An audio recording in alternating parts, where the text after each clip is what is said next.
சம்பா சாகுபடிக்காக காத்திருக்கும் விவசாயிகளின் கோரிக்கை எவை என்பதை தமிழ்நாடு விவசாயிகள் சங்கத்தை சேர்ந்த சிவசூரியன் நமது செய்தியாளர் சார்ல்ஸிடம் பகிர்ந்து கொண்ட தகவல்களை பார்க்கலாம். இந்த ஆண்டு ஒரு போக சம்பாவாக எங்களால் சாகுபடி செய்ய முடியுமா என்பது கேள்விக்குறியாக இருக்கிறது.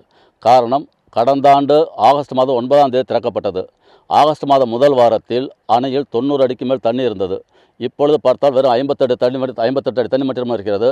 இந்த சூழலில் எங்களால் சம்பா சாகுபடி செய்ய முடியுமா என்பது எங்களுக்கு கேள்விக்குறியாக இருக்கிறது. இந்த தண்ணீரை வைத்து கூட எங்களால் செய்ய முடியாது. முக்கியமாக சம்பாவை பொறுத்தளவு நீண்ட கால, குறுகிய காலம், மத்திய காலம் என 3 காலமாக இருக்கிறது.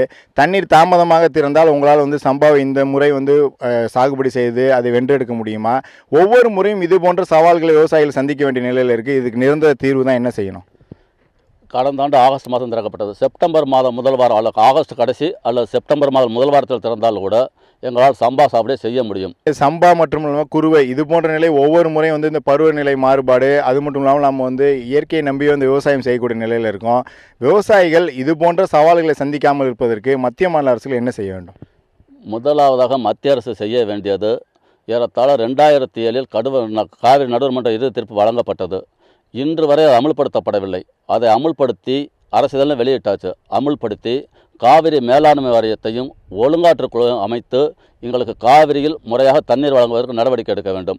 அதே போல் தமிழகத்திலும் பருவமழை பெய்யக்கூடிய காலத்தில் கிடைக்கக்கூடிய மழையை சேமித்து வைக்கக்கூடிய அளவுக்கு ஏரி குளங்கள் ஆறெல்லாம் ஒன்றும் அப்படி சுத்தமாக இல்லை. இன்றைக்கி தமிழகத்தை பொறுத்த மட்டிலும் ஏறத்தாழ 39,600 ஏரிகளில் 10,000 ஏரி அழிக்கப்பட்டு விட்டது. இருக்கக்கூடிய ஏரிகளையாவது தூர்வாரி நல்லா பாதுகாத்து வைத்து தண்ணீரை சேமித்து வைத்தாலே நம்ம தமிழகத்துடைய தண்ணீரை நாம் சமாளிக்க முடியுங்கிறது எங்களுடைய கருத்து. இதை தமிழ்நாடு அரசு கவனத்தில் எடுத்துக்கொள்ள வேண்டும்.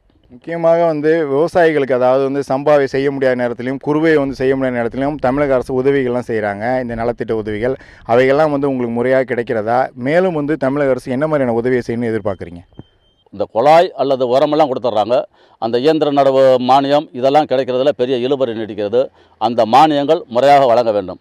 அதே போல் எப்படி குறுவை சாகுபடிக்கு தர்றார்களோ அதே போல் சம்பா சாகுபடிக்கும் நிதி வழங்க வேண்டும். ஏன்னா விவசாயம் குறுவை பொய்த்து போய் விவசாயிகள் பயங்கர நஷ்டத்தில் இருக்கிற இந்த சூழலில் அவங்களுக்கு ஏதாவது சம்பா சாகுபடிக்கும் இது போன்ற மானியங்களை அரசு அறிவித்து முறையாக விவசாயிகளுக்கு கிடைப்பதற்கு நடவடிக்கை எடுக்க வேண்டும்.